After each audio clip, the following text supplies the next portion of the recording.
Hello friends, welcome back to my channel. तुम्ही साडी नेसल्यावरती साडीमध्ये जाड दिसता का?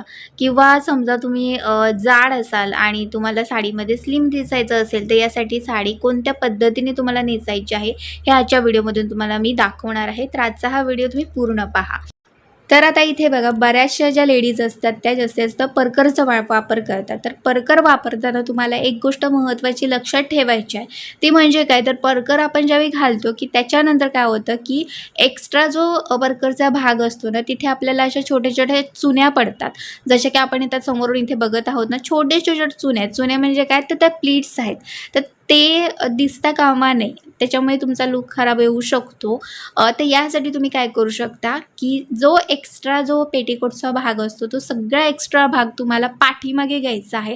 आपल्या पाठीमागे अगदी सेंटरला तुम्हाला हा भाग जो आहे तो घ्यायचा आहे. समोरून जो आहे ना, ते अगदी प्लेन दिसलं पाहिजे. म्हणजे जसे आपण शेपवेअर वापरतो ना, तर बघा आता इथे तुम्ही बघत असाल, की समोरून आपलं हे आता शेपवेअरसारखं दिसतं. म्हणजे अगदी प्लेन आणि अगदी व्यवस्थितपणे दिसते आणि सगळ्या ज्या एक्स्ट्रा जो पेटीकोटचा भाग होता, तो मी पाठीमागे असा सेंटरला घेतला. त्यामुळे बऱ्याचशा ज्या चुन्या आहेत त्या पाठीमागे पडलेल्या आहेत. आता हे काय करायचं आहे माहिती आहे का, कारण की आपण इथे निर्या ज्या असतो त्या समोरून टक करतो आणि समजा तुमच्या पोटावरती जास्त फॅट असेल तर ते आणखी आपलं पोट जास्त दिसू शकतं. तर यासाठी ही एक गोष्ट तुम्हाला लक्षात ठेवायची आहे. आणि दुसरी गोष्ट म्हणजे परकरपेक्षा तुम्ही शेपवेअरचा जास्तीचा वापर करा, कारण की शेपवेअरमुळे एक तुम्ही छान लूक येतो. अगदी तुम्ही किती जाड जरी असलं ना तरी साडीमध्ये तुम्ही अगदी सुंदर दिसू शकता आणि स्लिमही दिसू शकता. यासाठी जास्तीत जास्त तुम्ही शेपवेअरचा वापर करा. आता हे जे शेपवेअर आहे, तुम्ही जर माझे बाकीचे व्हिडिओज पण बघितले असतात तर मी बऱ्याचदा ह्या शेपवेअरचा वापर केलेला आहे. आणि ज्यावेळी तुम्ही हळूहळू वापर कराल ना, त्यावेळी तुम्हाला त्यामध्ये कम्फर्टेबल वाटेल. कारण कसं असतं की आपण सुरुवातीला परकरचा वापर केलेला असतो आणि डायरेक्ट आपण शेपवेअर वापरलं तर ते आपल्याला तेवढं फारसं आवडणार नाही. पण तुम्ही अगदी सवय लावला तर तुम्हाला ते नक्कीच आवडू शकेल. आणि हे जे शेपवेअर असतं ते बघा स्ट्रेचेबल आहे. म्हणजे मी तुम्हाला अगदी स्ट्रेच करून दाखवते. बघा किती स्ट्रेचेबल आहे ते तुम्हाला इथे व्हिडिओमध्ये दिसतच असेल. आता शेपवेअर घेताना एक गोष्ट लक्षात ठेवायची आहे. शेपवेअर जे आहे ते आपल्या म्हणजे पोटाच्या इथे आपल्याला जास्त टाईट होता कामा नये. यासाठी तुम्हाला थोडंसं ते साईजने एक मोठं तुम्ही घेऊ शकता, कारण की आधी आपल्याला परकरची सवय असते. तर यासाठी तुम्हाला यामध्ये कम्फर्टेबल वाटलं पाहिजे. तर यासाठी तुम्ही थोडीशी साईज मोठी घ्या आणि ते तुम्ही शेपवेअर जे आहे ते वापरू शकता. आता हे जे शेपवेअर आहे, या शेपवेअरची मी तुम्हाला लिंक पण तुम्हाला डिस्क्रिप्शन बॉक्समध्ये देईन. तर तुम्ही नक्की, तुम्हाला आवडलं असेल तर तुम्ही बाय करू शकता. आणि मला हे खूप आवडलं, कारण की हे शेपवेअर वापरून मी अगदी दिवसभर साडी नेसून राहिलेली आहे. ती पण अगदी उठ-बस करून पण अगदी मी त्यामध्ये कम्फर्टेबल होते. तर यासाठी मी तुम्हाला सांगेन की तुम्ही शेपवेअरचा नक्कीच वापर करू शकता. डेली यूजसाठी तुम्हाला जर का वापरायचं नसेल तर नका वापरू. पण इतर ज्यावेळी मोठे फंक्शन असतात, पार्टी असे वगैरे, तर त्यासाठी तुम्ही ह्या शेपवेअरचा नक्की वापर करू शकता. आता इथे शेपवेअरविषयी मी तुम्हाला सांगितलेलं आहे. पण आता इथे मी मध्ये मी तुम्हाला जो परकर आहे त्या परकरवरती साडी जी आहे ती नेसून दाखवणार आहे. कारण की बऱ्याच महिला परकर वापरतात. तर त्याच्यासाठी म्हटलं की मी पण तुम्हाला परकरवरती साडी ही आहे ती नेसून दाखवते. आता इथे साडी ज्यावेळी आपण घेतो त्यावेळी साडी तुम्ही कोणती वापरू शकता. तर तुम्ही जाड असाल जास्त तर तुम्ही जी जॉर्जेटच्या साड्या असतात किंवा शिफॉनच्या, नेटच्या किंवा जी म्हैसूर सिल्क साडी असते किंवा ज्या रफल साडी असते, तर ह्या प्रकारातल्या तुम्ही साड्या वापरा. म्हणजे त्यामध्ये तुम्ही कसं आहे ना, की तुम्ही जास्त जाड दिसत नाही. तर तुम्ही नक्कीच बघू शकता अशा प्रकारच्या साड्या ज्या आहेत त्या ट्राय करू शकता. आता इथे बघा, मी साडी टक करायला सुरुवात केलेली आहे. तर साडीचा जो वरचा एक्स्ट्रा भाग होता तुम्ही अशा प्रकारे फोल्ड केला. म्हणजे जर तुम्हाला व्यवस्थित टक करता येत नसेल त्यासाठी तुम्ही अशा प्रकारे फोल्ड करून टक करू शकता. टक करताना एक गोष्ट लक्षात ठेवायची आहे, लेफ्ट आणि राईट साईडला पहिल्यांदा टक करा आणि त्याच्यानंतर सेंटरला नंतर टक तुम्हाला करायचं आहे. आता इथे साडी आपण पुढून टक केली, आता पाठीमागून आपल्याला टक करायची आहे. तर पाठीमागून ही साडी आपण फिरून घेतो.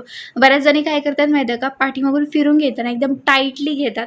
तुम्हाला इथे टाईटली घ्यायचं नाही आहे. तर थोडंसं म्हणजे सैल पण असलं पाहिजे आणि सैल असेल तर ते व्यवस्थित राहतं. नाही तर काय होतं की साडी आपण नेसतो ना, त्याच्यानंतर ती साडी एकदम टाईटली होते ना आणि त्याच्यामुळे ती पाठीमागून अशी ना वरती खेचली जाते. तर यासाठी तुम्हाला थोडंसं सैलसर असं पाठीमागून फिरून घ्यायचं आणि त्याच्यानंतर ते टक करायचं आहे. आता इथे पदर आपल्याला काढायचं आहे. पदर काढताना बऱ्याचदा महिला चुका करतात. त्या आता काय करतात ते मी तुम्हाला दाखवते. आता पदर घेताना पदराची जी उंची असते ना ती एकदम म्हणजे छोटासा पदर काढतात. आता मी तुम्हाला दाखवते व्हिडिओमध्ये.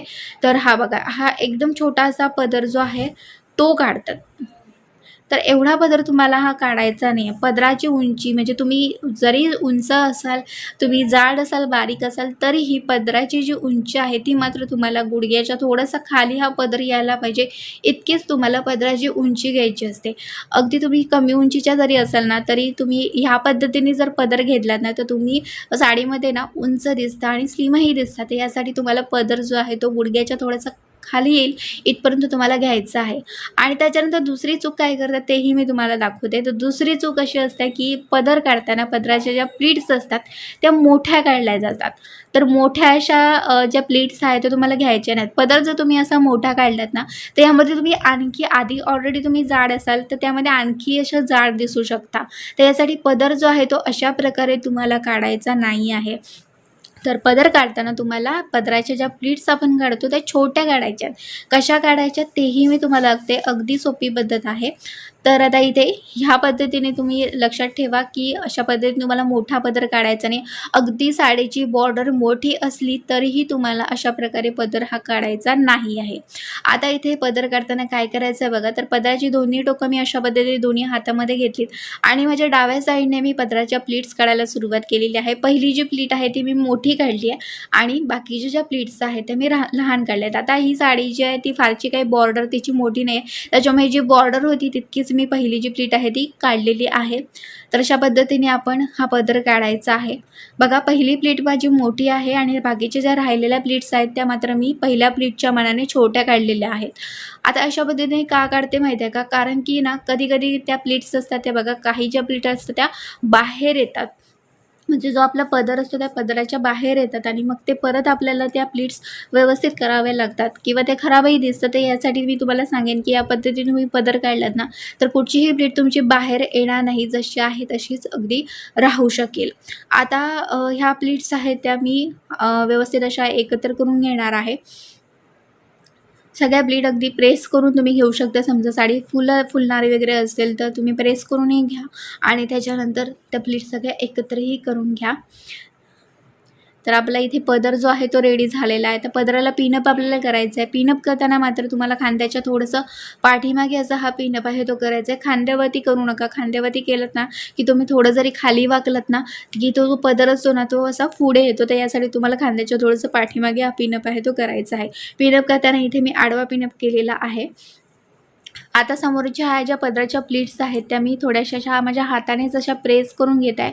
प्रेस का करते माहिती आहे का? कारण की त्या ज्या प्लीट्स असतात त्या कधी-कधी पसरतात किंवा फुलतातही. तर यासाठी मी अशा पद्धतीने प्रेस करून घेते, जेणेकरून त्या प्लीट्स आहेत ना ते समोरून अगदी व्यवस्थितपणे दिसतातही. आता ह्या व्हिडिओचा जो मेन पॉईंट आहे तिथे आपण वळणार आहोत. तर इथे मी तुम्हाला 2 पद्धती दाखवणार आहे. जी पद्धत तुम्हाला योग्य वाटेल ती पद्धत तुम्ही इथे वापरू शकता. आता इथे आपल्याला साईड फिटिंग जी आहे ती करायची आहे. साईड फिटिंग करताना बघा, काही महिलांना आपलं साडीमध्ये जास्त पोट दिसलेलं आवडत नाही किंवा समजा त्यांच्या पोटावरती जास्त म्हणजे फॅट असेल तर ते त्यांना आवडत नाही. तर यासाठी आपलं पोट कव्हर करतात. तर कव्हर करताना काय करतात, की पिनअप करताना हा समोरून असा बॉर्डर आणि आपली ब्लाऊज धरून पिनअप करतात. तर तसा पिनअप तुम्हाला इथे करायचा नाही आहे. त्याच्यामुळे तुमचं पोट जे आहे ना ते उलट जास्त दिसतं. तर यासाठी तुम्हाला काय करायचं आहे बघा, आपलं जी हाताची जी लाईन आहे ना, तर त्या ठिकाणी आपल्याला साडीची बॉर्डर आणि आपला हा जो ब्लाऊज आहे त्याला पिनअप करायचा आहे. म्हणजे मी ज्या ठिकाणी पिनअप केलं आहे त्याच ठिकाणी तुम्हाला इथे पिनअप आहे तो करायचा आहे.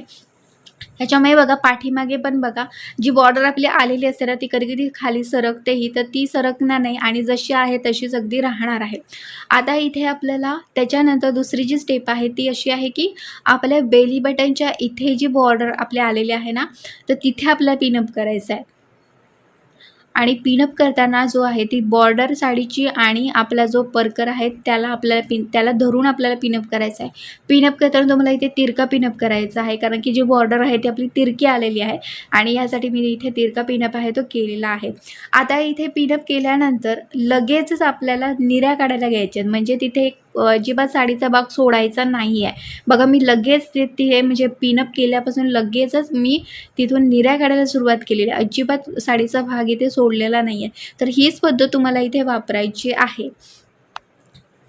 तर आता परत एकदा मी व्यवस्थितपणे निऱ्या आता काढून घेत आहे आणि निऱ्या काढताना तुम्हाला एक गोष्ट लक्षात ठेवायची, निऱ्या ज्या आहेत त्या मोठ्या काढायच्या, एकदम जवळ छोट्या निऱ्या तुम्हाला इथे काढायच्या नाहीत. मोठ्या का काढायच्या? कारण की आपण ज्यावेळी साडीच्या ज्या निऱ्या असतात त्या ज्यावेळी आपण टक करतो ना त्यावेळी मोठे म्हणजे जर छोट्या निऱ्या काढल्या ना तर त्या एक तर जास्त येणार आणि त्याच्यामुळे टक केल्यानंतर पोटाकडचा जो भाग आहे तो आपला जाडसरही दिसू शकतो. यासाठी तुम्ही निऱ्या ज्या आहेत त्या मोठ्या काढा. आता बघा वरच्या ज्या 2 निऱ्या आहेत त्या व्यवस्थित आल्या नव्हत्या, तर त्या 2 निऱ्यांची मिळून मी एकच अशी मोठी निरी केलेली आहे. आणि ज्या निऱ्या असतात त्या तुम्हाला एकापाठोपाठ एक अशा घ्यायच्या आहेत. एकामध्ये एक म्हणजे अशा निऱ्या तुम्हाला घ्यायच्या नाहीत, एकापाठोपाठ एक घ्या. त्याच्यामुळे काय होतं की त्या निऱ्यांमध्ये थोडंसं स्पेस पण मिळतो आणि दिसायला एक अगदी सुंदर अशा दिसतात.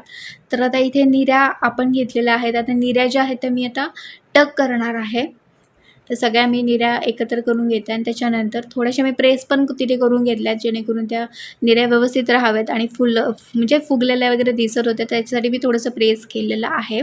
आणि आपल्या जे उजवे साईडचा जो साडीचा भाग आहे तो काही फारसा तिकडे उरलेला नव्हता, त्याच्यामुळे मी तो अगदी व्यवस्थित नीट माझा टक पण झालेला आहे. तर या पद्धतीने तुम्हाला इथे जी साडी आहे ती नेसायची आहे. तर दुसरी जी पद्धत आहे तीही मी तुम्हाला दाखवणार आहे. तर त्याच्यासाठी इथे आपल्या ज्या निऱ्या ह्या पसरलेल्या आहेत तर त्या मी नंतर सेट करते, कारण की मला तुम्हाला दुसरी पण पद्धत इथे दाखवायची होती.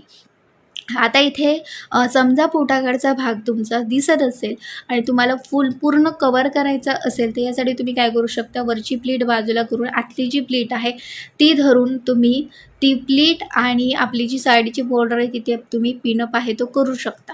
जर तुम्हाला संपूर्ण कवर पाहिजे असेल तर त्याच्यासाठी ही ट्रिक आहे.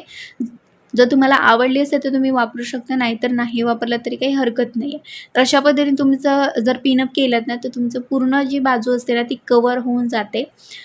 तर बघा या पद्धतीने तुम्ही ही साडी म्हणजे नेसू शकता. तर दुसरी पद्धत पण आपण पाहणार आहोतच. तर दुसऱ्या पद्धतीमध्ये पण आपण सेफ्टी पिनचा वापर न करता आपण कशा पद्धतीने साईड फिटिंग करायचे ते मी तुम्हाला इथे दाखवणार आहे. तर चला आता दुसऱ्या पद्धतीकडे आपण आता वळूया. तर आता इथे मी जो पिनअप केलेला आहे तो पहिल्यांदा आधी काढून टाकते आणि निऱ्याही मी काढून टाकते, जेणेकरून मला व्यवस्थितपणे तुम्हाला परत एकदा दुसरी जी पद्धत आहे ती दाखवता येईल. आता इथे बघा मी ब्लाऊज आणि जी साडीची बॉर्डर आहे त्या ठिकाणी जो पहिला जो पिनअप केला आहे ना तो मात्र इथे तुम्हाला करायचाच आहे, तो मात्र तुम्हाला काढायचा नाही आहे. तिथे जो पिनअप आहे तो तसाच मी ठेवलेला आहे. आणि आता इथे जे आपलं पेटीकोटची इथे म्हणजे उजव्या साईडला जो आपण पेटीकोटला नॉट बांधलेले त्या नॉट च्या अंतरापर्यंत इथे आपल्या साडीचा जो भाग आहे तो घ्यायचा आहे. बघा मी तिथपर्यंतचं अंतर घेतलेला आहे, तो भाग मी तिथे सोडून देणार आहे, कारण की तिथे मला साईड फिटिंगसाठी तो जो साडीचा भाग आहे तो वापरायचा आहे. आणि त्याच्यानंतर इथे राहिलेला जो साडीचा भाग आहे त्याच्या मी आता निऱ्या काढणार आहे. निऱ्या काढताना परत एकदा सांगते, मोठ्या तुम्हाला इथे निऱ्या काढायच्या, छोट्या छोट्या अगदी जवळजवळ तुम्हाला इथे निऱ्या ज्या आहेत त्या काढायच्या नाही आहेत. तर इथे बघा मी मोठ्याच अशा निऱ्या आहेत त्या काढत आहे.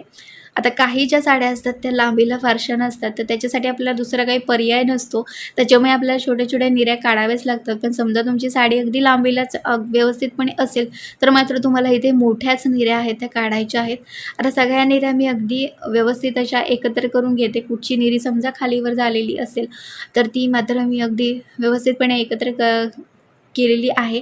त्याच्यानंतर थोड्याशा निऱ्या मी शेक केल्या आणि आता इथे या सगळ्या निऱ्या एकत्र करून बस मी या निऱ्या आता टक करणार आहे. निऱ्या टक करताना मी काय करणार आहे, उजव्या साईडला जी पहिली जी निरी आहे ना त्याची जी बॉर्डर आहे ना वरची ते मात्र मी टक करणार नाही आहे, कारण की मला तिथे पिनअप करायचं आहे. पण समजा तुमच्या आता निऱ्यांना तुम्हाला पिनअप करायचं आहे पण तो पिनअप तुम्हाला तुमचा दिसता कामा नये, तर यासाठी तुम्ही काय करू शकता, तर त्याच्यासाठी पण मी आता ट्रिक तुम्हाला दाखवणार आहे. तर आता निऱ्या ज्या आहेत त्या मी एकापाठोपाठ बघा एक अशा पद्धतीने घेतलेल्या आहेत, म्हणजे थोड्या थोड्या अंतरावरती तुम्हाला निऱ्या आहेत त्या घ्यायच्या आहेत. आणि आता निऱ्या ज्या आहेत त्या मी टक करते, म्हणजे थोडंसं प्रेस करते, जेणेकरून ते फुगलेला जो भाग आहे ना तर निऱ्या फुगलेल्या असल्या की ते व्यवस्थित दिसणार नाहीत आणि आपलं पोट पण थोडंसं जाडसर स्थितीला भाग जो आहे पोटाकडचा तो दिसू शकतो. तर यासाठी मी सगळ्या निऱ्या फक्त टक करणार आहे. फक्त जी बॉर्डर आहे ना उजव्या साईडला निरीची ती फक्त मी सोडलेली आहे, कारण की मला पिनअप करायचं आहे. तर उजव्या बाजूची जी पहिली निरी असणार आहे तिची बॉर्डर फक्त वरची सोडा आणि बाकीच्या सगळ्या निऱ्या तुम्ही टक करा आणि त्याच्यानंतर तुम्ही ते पिनअप करू शकता. आता इथे मी एक्स पिनचा वापर करणार आहे. तुमच्याकडे समजा एक्स पिन नसेल तर तुम्ही यू पिन किंवा सेफ्टी पिनचा वापर करू शकता. आता सेफ्टी पिन जो आहे तो तुम्हाला पोटाला लागण्याची शक्यता असते, तर यासाठी तुम्ही यू पिनचा वापर करू शकता. नाहीतर मग एक्स पिन नक्की घ्या. एक्स पिनची लिंक पण तुम्हाला मी डिस्क्रिप्शन बॉक्समध्ये देईन. आपला इथे पिनअप झालेला आहे. आता इथे बॉर्डर जी आहे ती मी टक केलेली आहे. त्याच्यानंतर आता साईड फिटिंगसाठी जो आपण साडीचा भाग सोडलेला होता तो फक्त आपल्याला बॉर्डर जी आहे तीच फक्त वरती खेचून घ्यायची आहे. फक्त बॉर्डर, बाकी काही घेतलेलं नाही आहे मी. आता आपण काय करतो की बॉर्डर अशी खेचून घेतो, ती साडीचा जो भाग असतो आपण सोडला तो खेचून घेतो आणि तिथे आपण रोल करून मग टक करतो. पण इथे तुम्हाला रोल करायचं नाही, म्हणजे गुंडाळी अजिबात करायची नाही. जसं जे साडीचा फॅब्रिक आलेला आहे वरती तेच फक्त आपल्याला फक्त टक करायचं, बाकी काही करायचं नाही. तुम्हाला सेफ्टीसाठी तुम्ही तिथे पिनअपही करू शकता, पण मी फक्त इथे टक केलेलं आहे आणि उजव्या साईडला आपला एक्स्ट्रा काही साडीचा भाग उरलेला नाही आहे, त्याच्यामुळे तो व्यवस्थितपणे आपला टक पण झालेला आहे. तर आता ज्या आपल्या साडीच्या ज्या निऱ्या आहेत त्या मात्र आपल्याला आता सेट करून घ्यायच्या आहेत, कारण की तुम्ही इथे बघत असाल की साडीच्या निऱ्या ह्या फुललेल्या आहेत. साईड फिटिंग तुम्ही बघत असाल तर साईड फिटिंग आपली अगदी व्यवस्थितपणे आलेली आहे, पण निऱ्या ज्या आहेत त्या जास्त फुललेल्या आहेत. आता निऱ्या ह्यांना आपल्याला कशा पद्धतीने सेट करायच्या तर तेही दाखवते. तर निऱ्या सेट करताना आपल्या सगळ्या निऱ्या आहेत त्या एकत्र करून घ्यायच्या आहेत. एकत्र एक अशी ना तुम्ही एक अशी निरी घेऊन सुद्धा प्रेस करूनही आपल्या हाताने अशी घेऊ शकता, किंवा सगळ्या निऱ्या थोड्या एकत्र करूनही त्या प्रेस करू शकता. आता ह्या प्रेस करून झाल्या ना की त्याच्यानंतर सगळ्या ज्या निऱ्या आहेत त्या तुम्हाला परत एकदा एकत्र करून आपल्या 2 पायांमध्ये अशा धरून ठेवायच्या. ज्या पद्धतीने मी धरून ठेवलेल्या आहेत ना त्या पद्धतीने तुम्हाला अशा धरून ठेवायच्या आहेत. अशा धरून ठेवल्या ना की कसं असतं की जी साडीची जी बॉर्डर जी असते ना तर त्या बॉर्डरच्या निऱ्या आपल्याला व्यवस्थित करायला अगदी इझी जातं. तर यासाठी तुम्ही ही ट्रिक आहे ती वापरू शकता. आता बॉर्डरच्या ज्या निऱ्या आहेत त्या जास्त पसरल्या जातात, तर त्या ज्या प्लेट्स आहेत त्या मी एकत्र करत चाललेली आहे. एकत्र करून झाल्या की त्या सगळ्या निऱ्या एकत्र करायच्या आणि मग त्या फक्त रोल करायच्या, म्हणजे गुंडाळी करत जायचं आणि थोड्या प्रेस करायची. ती गुंडाळी केलेली असेल तो रोल असेल तो, तर रोलला प्रेस केलं की आपल्या निऱ्या ज्या आहेत त्या पण अगदी व्यवस्थितपणे सेट ह्या होऊ शकणार आहे. तर या पद्धतीने तुम्ही साडी जी आहे ती नेसू शकता. अशा पद्धतीने नक्की ट्राय करा आणि तुम्हाला आणखी कुठचे ट्रिक्स किंवा व्हिडिओ पाहायचे असतील तर चॅनलवरती बरेच असे व्हिडिओ आहेत. त्या व्हिडिओजमध्ये मी वेगवेगळ्या ट्रिक आहेत त्याही दाखवलेल्या आहेत, तर त्या ट्रिकही तुम्ही नक्की पाहू शकता. तर मैत्रिणींनो, आजचा हा व्हिडिओ तुम्हाला कसा वाटला मला कमेंट बॉक्समध्ये कमेंट करून नक्की सांगा. व्हिडिओ आवडल्यास व्हिडिओला नक्की लाईक करा आणि चॅनलमध्ये नवीन असाल तर नक्कीच माझ्या चॅनलला सबस्क्राईब करा. तर चला आता भेटूया पुढच्या एका चांगल्या नवीन व्हिडिओमध्ये. तिथपर्यंत मस्त राहा आणि मजेत राहा. Bye bye.